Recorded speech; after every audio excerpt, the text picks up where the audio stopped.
Across ravine. It is a great lifter.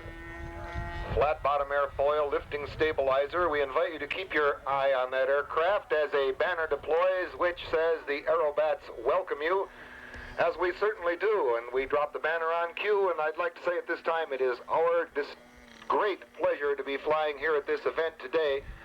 I see that a flag has emerged from the top of the telemaster, and with that we invite you to stand with us in the national anthem.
Thank you very much, ladies and gentlemen.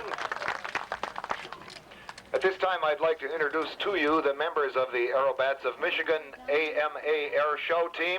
Starting on your left from the city of Greenville, where he is a high school teacher there, Mr. Ron Carlton.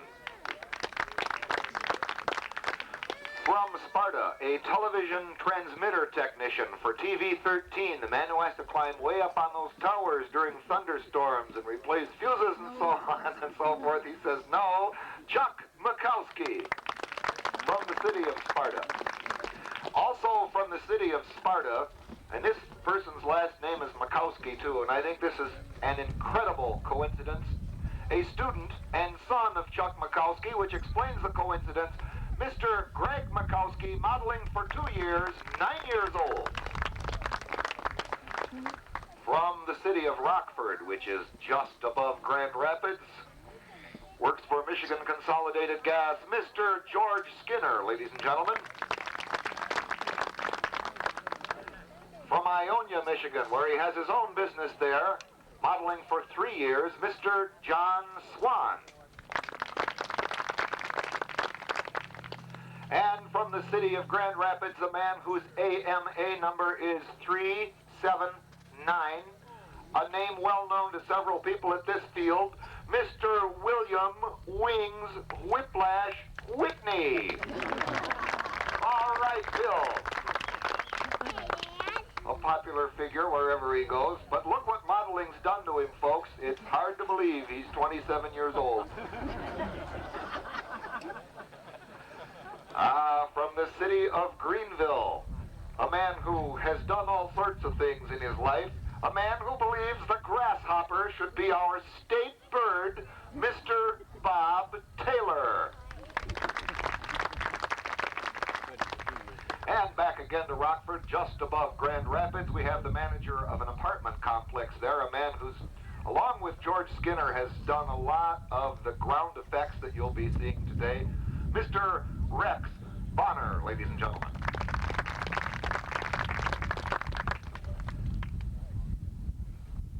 Is this mic working? Let's see. I don't know. And I'd like to introduce our announcer, who's a professor of advertising, right? At First State College, Tom Mayo. Thank you, Rex.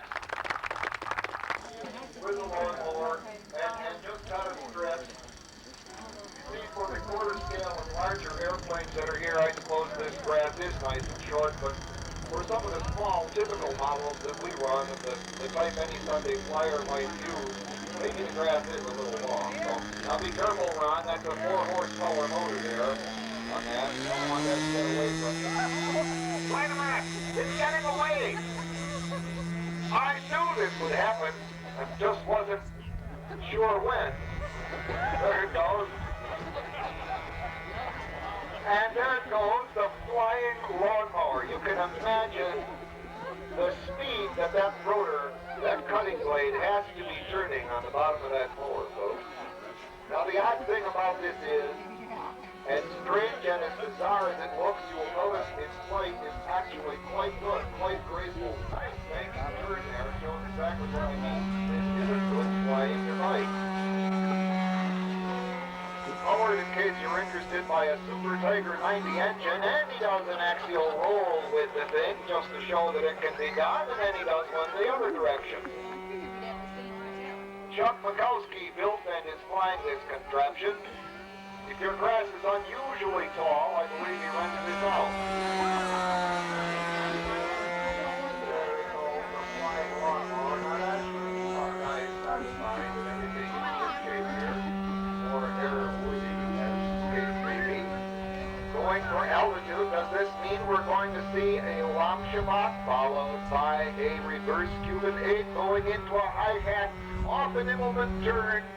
No, it doesn't mean that, but it does mean an interesting maneuver up off the top there. If you've been to Oshkosh, you may have seen the famous torque roll, where the plane goes straight up, turning on its own axis, and then falls straight down to its own smoke. We're not going to do that with this. But we will be bringing it in. The amazing thing about this is, first of all, that it flies at all, and secondly, how well it does it. As you might expect, there's a fair amount of engineering and creativity that goes into some of these wacky-looking flying machines.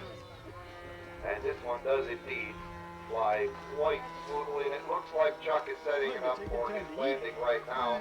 Models, as you've seen earlier today, like to follow scale practice whenever possible, taking on the landing. Yeah, I know, Ron. I believe you. Now, watch our early warning defense airplane there, Chuck, and don't hit the barn. There you go. And he sets it down right in front of himself. Thank you, folks. Chuck Mikowski with the flying lawnmower. That's not an excuse, Bill. Look at this. The digital anemometer wind thing that checks the grass height, it's in overrange. Uh-huh. It's too conglomerated in the Now the guys are saying they can't fly because all of those aerobatics stirred the air up. The air is too turbulent for the show to go on. There's always some excuse.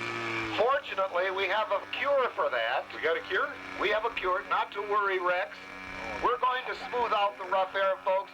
Please don't leave. Plenty of concessions here. No. Great airplanes. There will be a full day of activities because we're going to smooth the rough air out with, if everything goes right, exactly what you'd expect to smooth us to smooth it with. There it goes. The now world-famous Aerobats of Michigan flying flat iron. We're going to use this to take any wrinkles out of the air that Bill might have put in with his hot dog aerobatics. The flying flat iron, built and flown by Ron Carlton, our friend from Greenville, Michigan. This one, by the way, is powered by a engine made here in the United States, and isn't that a rarity these days? It's a Fox 60, folks. This is one of the older ones, one of the Eagle 3s. 0.6 of 1 cubic inch in displacement, but flies the flat iron with plenty of authority, and like the lawnmower, this one flies surprisingly gracefully. He does have rudder on this, and he also has elevons, which is a mixture of ailerons and elevator. Will he do? Oh my, what will he do? No wheels. Don't expect any to pop out. This has no retracts. Why? What don't you know?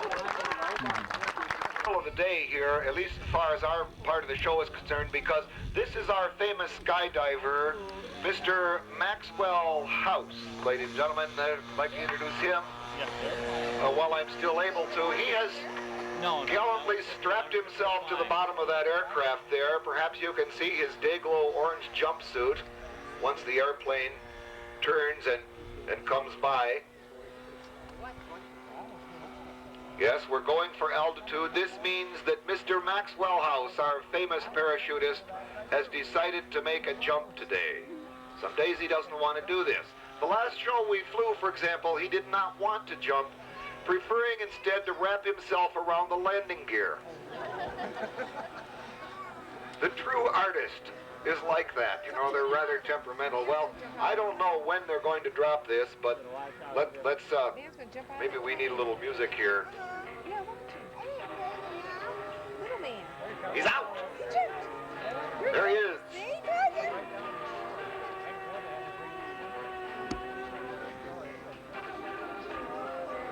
Now, actually, this isn't just a straight parachute. This is actually a parafoil. Mr. House is a radio-controlled little guy that can move his arms and pull on the shroud lines and sort of steer himself around, or as he's doing right now, spill a lot of air out of that chute and get down in a hurry. Maybe he got down in too much of a hurry. Control line modeling. As someone who was never a control liner myself, never been able to figure out how they can stand up and lean it out.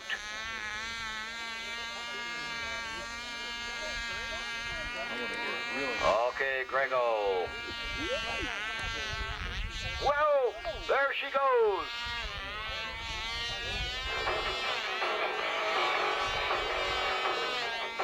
Greg Mikowski flying the Cox 049 U Control, 9 years old, and look at that, hurtling down the challenge here. He's thrown down the gauntlet. He's taken off in another Fox-powered airplane. This one is a 40, I believe. This airplane is called a Durabat. If you've ever picked one up, it has a wing loading of about 67 pounds per square inch. It's almost, I don't know if it's a vertical takeoff, but it certainly lands vertically if your engine quits. Long time now, we are going to turn the clock back, and these will no longer be the skies over beautiful Michigan, but the skies above Europe. The year is now 1917, and we are back to the days of the canvas falcons, with the men of iron in their frail wooden biplanes, with the sound of the wind in the rigging, in the wiring.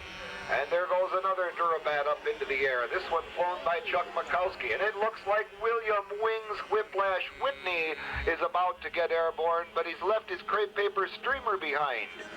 All right, now he's got it. And yet another aircraft fires up. Rex Bond, World War I music.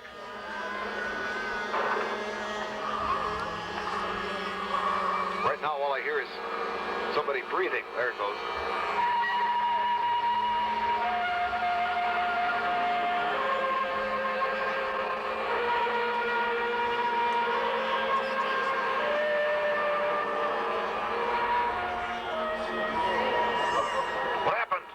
Looking the other way.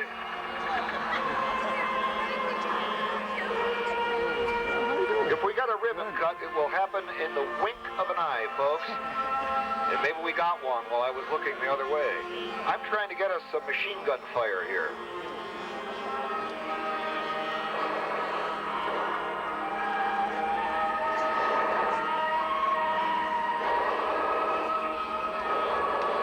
There we go. You can almost smell the cordite down here as the guys mix it up. I might point out for the plane I've never seen fly before, called the Ascender, and it's a good thing. Because it does ascend. Bill assures me that this flies. It's taking off with the engine pointed toward the sky, yes. All right, the Ascender is indeed airborne. It sounds like Strangefield has his engine running now, so we're going to see if the experiments with the flying boat have come come to anything at all, or whether this is a futile exercise. These are kind of odd looking, but... Whoop, let's not have a midair that soon, guys. Garfield's flying in a boat. Whoa! Strangefield has made the boat a thing of reality, the flying boat. And the Ascender up there. Here comes Strangefield, that darn cat.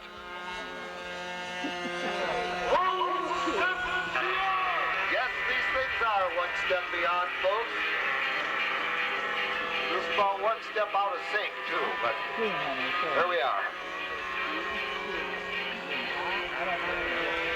How peculiar it is that the Ascender seems to be flying backward. You'd think it was flying tail first if you didn't know it was a canard. Notice, however, that its flight envelope is actually quite wide and it is quite aerobatic. As Strangefield with the now proven flying boat design banks around and heads back down the field. Now, what is going to happen to that outboard motor when he has to come in for a landing? Powered by a 120 horsepower Mercury, you can imagine the speed of that marine prop to get that thing airborne, and the Ascender flying with amazing smoothness. He hauls back on that elevator stick. What in the world maneuver do you call that, Bill? As he goes into just I don't know what. Boy, that looked like sort of a semi-scale Lamchevak as Strangefield gets down safely, and of course the engine just popped up out of harm's way. Well, I'm impressed, Bill. This plane flies very nicely. And look at that falling leaf maneuver. Goodness sakes. You won't see that done with your average F8F or your average P51 Mustang. Of course, you'll see them do a lot of other things.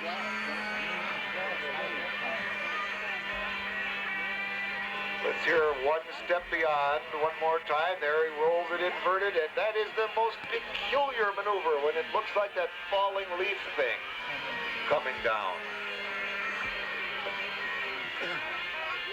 Cutting back on the throttle now, looks like Bill's going to set that one up and bring it in for a landing, and who knows how this one lands. Well, look out, Bill, there you go. That's it, keep her right on the field. Bonk. A perfect one-point landing by Bill Whitney. The tank is emerging from the barn. And it has just fired off a cannon wound and destroyed our early warning aircraft we had parked out here. Our Douglas Dauntless Devastator D-28 early warning defense airplane, blown to smithereens by a direct hit from the tank. Doggone it, that cuts it. This means war. Summon the all-Balsa Air Force. We will demonstrate the mighty power of air power. Fire up those fighters. Ron Carlton prepares to take off with his F-6F Hellcat. Bill Whitney preparing to take off with the bent wing bird, the Corsair, made so famous by the popular TV series that none of the Black Sheep Squadron actually liked because they thought it made them look like clowns and drunkards, and they were a long way from that. So, Ron Carlton preparing to take off with the F-6F Hellcat. He likes to tell everybody that he built this up from a Goldberg Eaglet kit.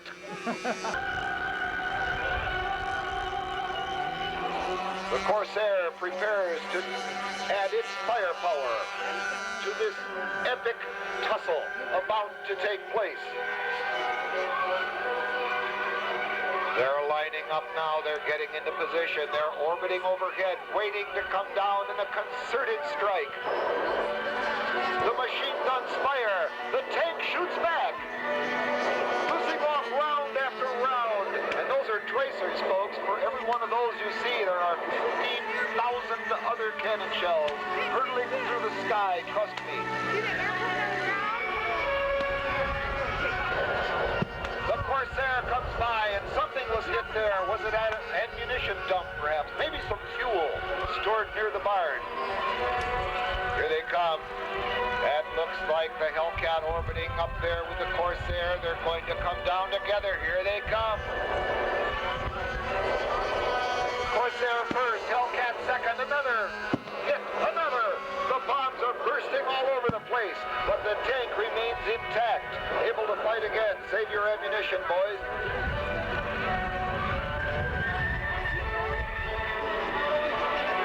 Lining up on the target, they come by at full power.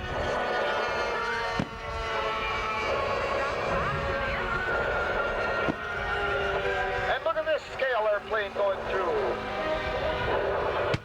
Oh, a direct hit on the barn. The barn has taken a direct hit.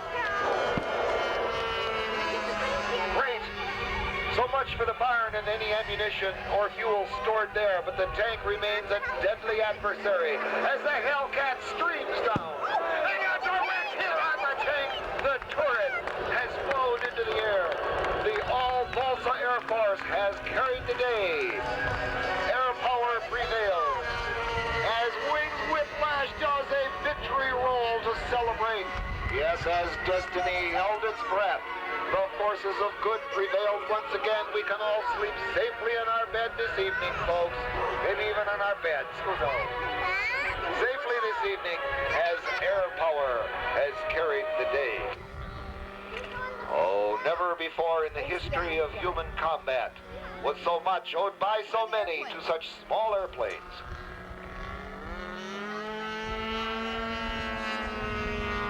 And as the fighters form up on the Phaeton biplane, which drops a banner that says, "Thanks, you were great," I would like to say, indeed you were, folks.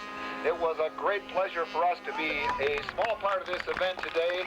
You've been a very kind audience. We thank you for your indulgence. Don't forget, some of the best flying is still on the docket. One of the most beautiful airplanes, full scale or miniature, is the B-17, and there is one here today, and by nobody's definition would you call this a miniature. I'm sure that anybody who flew a full-size B-17 would look at this with a mixture of nostalgia and not a little bit of awe. This is a magnificent model, just one of many magnificent models yet to fly this afternoon. I will shut up. We'll get out of the way as soon as we possibly can. Thanks a lot.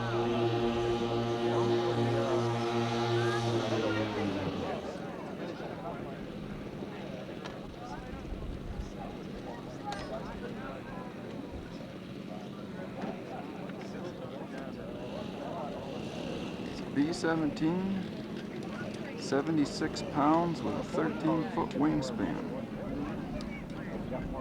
76 pounds. 13 and a half feet. That's close.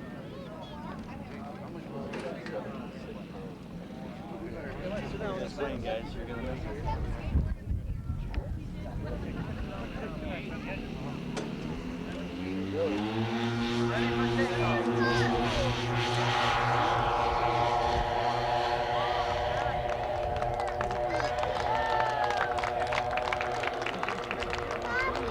What?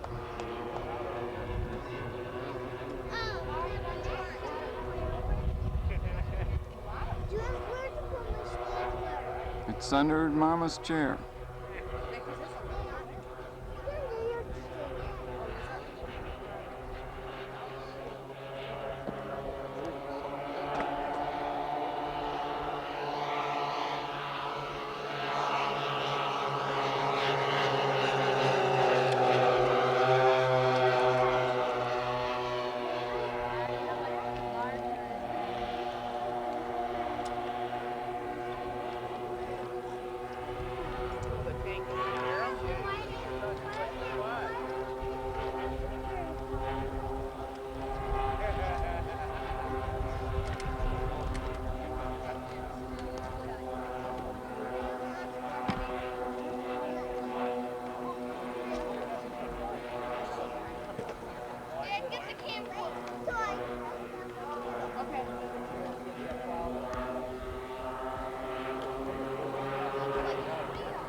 Yeah, that's what we're coming.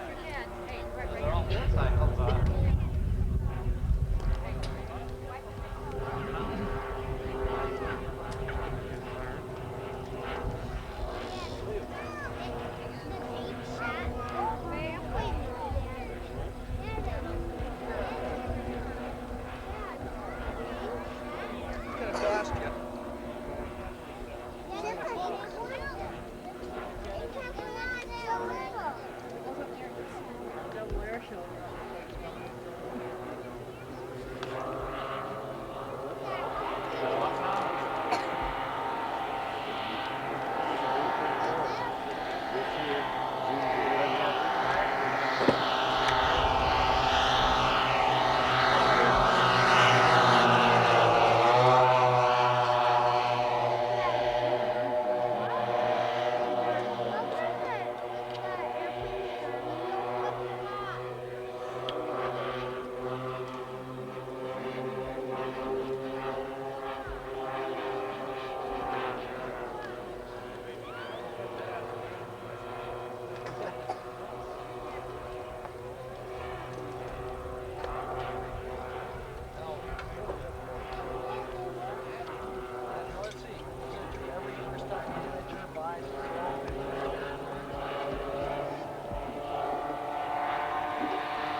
But I know it's not one of Scott's notes.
number 5 is ready for takeoff. Station number 5.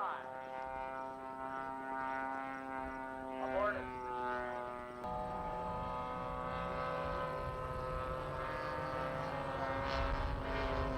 No.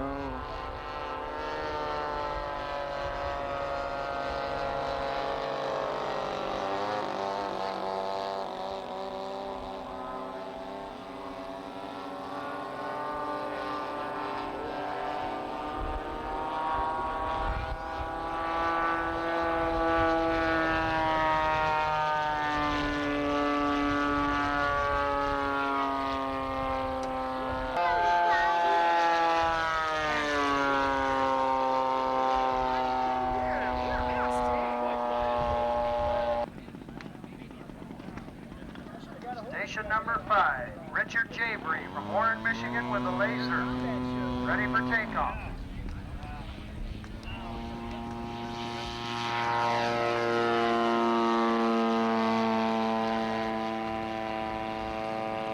Station number 4 is ready for takeoff. Jack Trenton, Florida. Jack Trenton.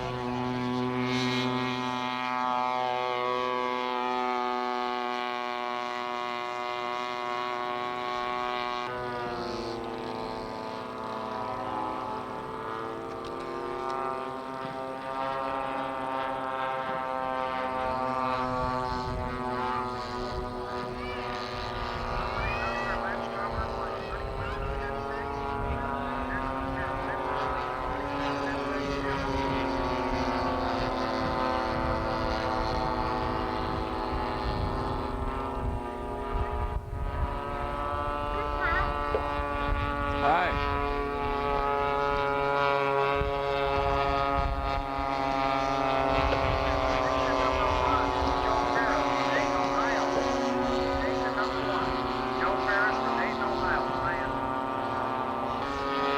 See?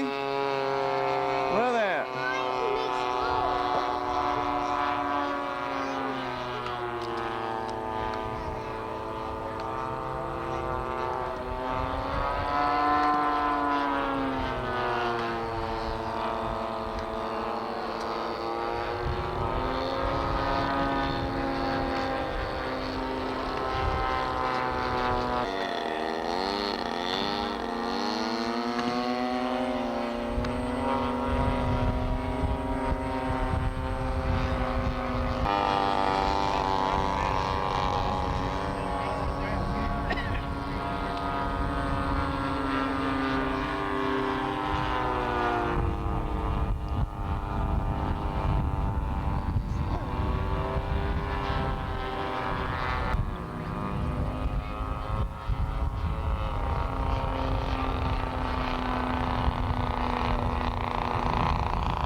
still some chicken barbecue tickets for sale.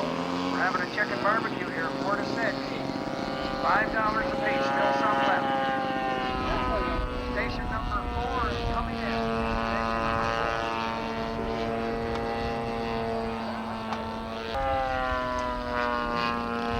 Station number 1 is landing.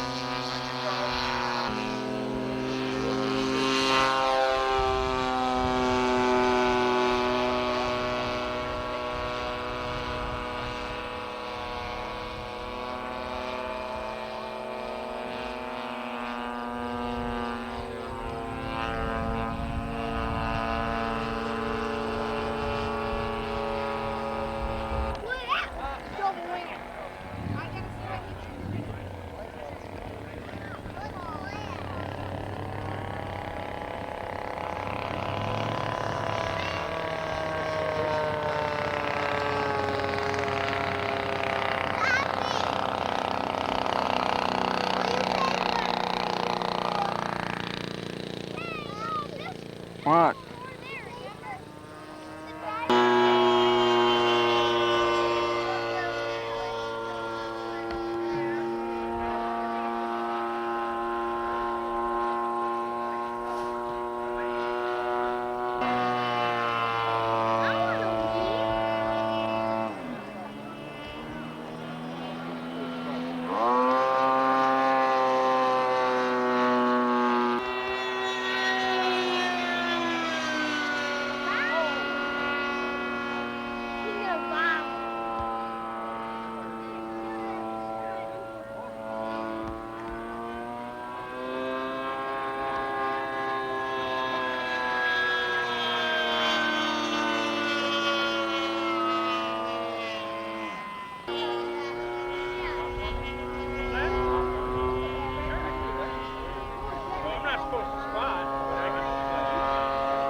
Watching the jet.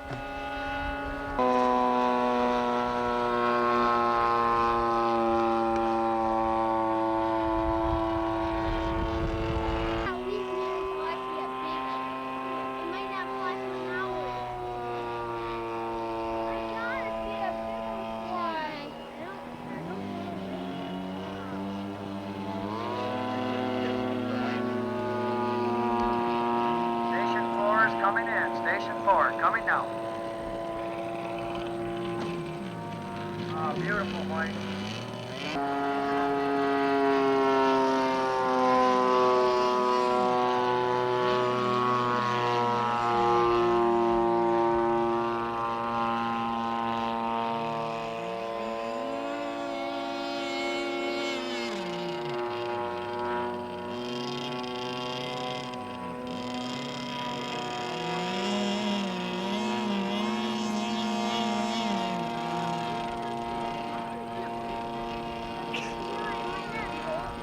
A spotter here, please. We need a spotter.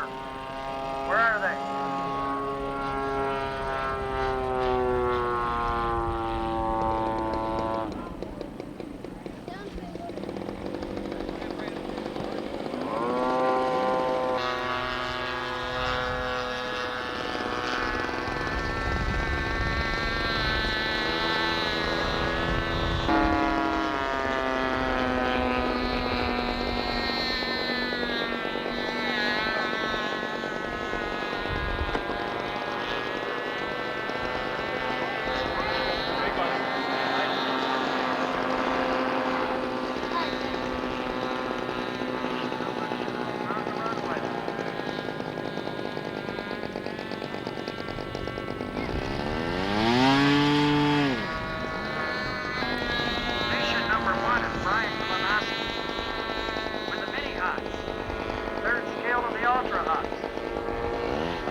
5 is landing, station number 5.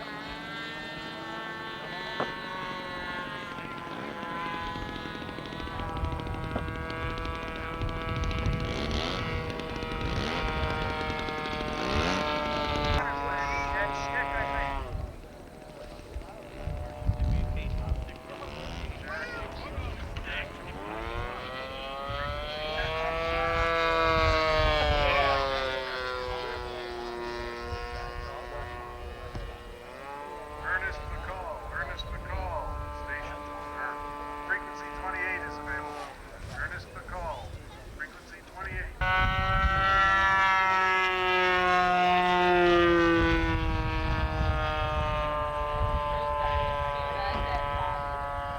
Have a lot of extra press cards here.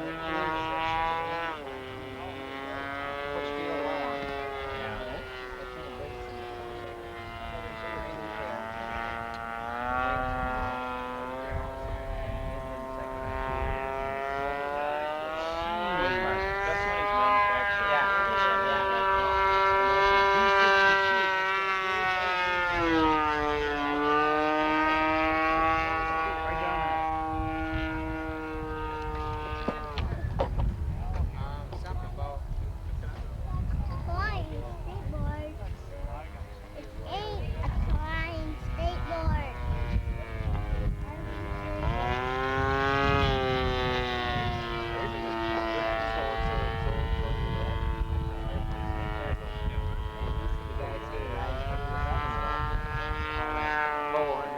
Oh, really? The laser? Yeah.